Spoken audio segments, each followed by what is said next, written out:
विशेष सेल स्थापन करण्याचे एमआयडीसी आणि कामगार विभागाला निर्देश। बंद कंपन्यांच्या कामगारांची रखडलेली देणी देण्यासाठी खरं तर नियोजन करा, उपमुख्यमंत्र्यांचे उद्योग विभागाला निर्देश।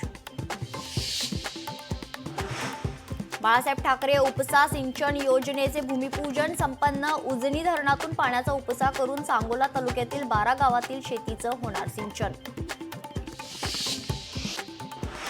मालवण राजकोट किल्ल्यावरील शिवपुतळ्याची पायाभरणी। पुतळ्याची तलवारीसह उंची ही खरं तर 83 फूट राहणार आहे। नितेश राणे यांच्या हस्ते या पुतळ्याच्या कामाची पायाभरणी होईल। चॅम्पियन्स ट्रॉफी उद्घाटन समारंभात भारतीय ध्वज नाही, वैफल्यग्रस्त कृत्यावर भारतीय क्रिकेट चाहत्यांकडून संताप व्यक्त होतो। याचा व्हिडिओ मोठ्या प्रमाणात व्हायरल होतोय।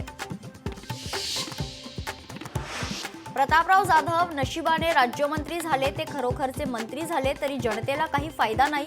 केस गळती आणि जीबीएस वरून रविकांत तुपकर यांनी खरं तर मंत्री प्रतापराव जाधवांवर जहरी टीका केली आहे। शेतकऱ्यांना किमान आधारभूत किंमत मिळावी म्हणून सरकार आक्रमक। शेतमालाची हमीभावाने खरेदी करण्यासाठी नवे धोरण, नव्या धोरणाची निर्मितीसाठी उच्चस्तरीय समिती गठीत। नवी दिल्ली रेल्वे स्थानकावर चेंगराचेंगरीची घटना घडल्यानंतर केंद्र सरकार आता अलर्ट मोडवर आहे। चेंगराचेंगरीच्या घटना टाळण्यासाठी केंद्र सरकारने मोठी योजना केली आहे। 60 प्रमुख रेल्वे स्थानकांवर आता होल्डिंग झोन तयार करण्यात येणार आहे। उत्तर प्रदेशमध्ये रिक्षामध्ये क्षमतेपेक्षा जास्त प्रवासी बसवल्याचा प्रकार। चक्क 19 प्रवासी रिक्षामध्ये भरले। व्हिडिओ सध्या चांगलाच व्हायरल होतोय। अकोल्यात एकाच समुदायातील 2 गटात तुफान हाणामारी। पोलिसात तक्रार दिल्याच्या संशयावरून झाली हाणामारी। या हाणामारीत 6 जण गंभीर जखमी। जालन्यात सरकारी कंत्राटदाराचे 400 कोटी सरकारकडे थकले। सरकारी कंत्राटदारांचे सार्वजनिक बांधकाम कार्यालयासमोर काम बंद आंदोलन।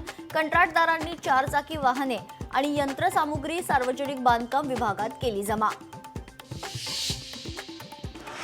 जळगाव तालुक्यात गिरणा नदी पात्रातील वाळू ठेक्याच्या विरोधात ग्रामस्थांचं तीव्र आंदोलन। मोठ्या संख्येने जमलेल्या ग्रामस्थांनी वाळू ठेका रद्द करा अशा घोषणा देत आपला विरोध नोंदवलाय।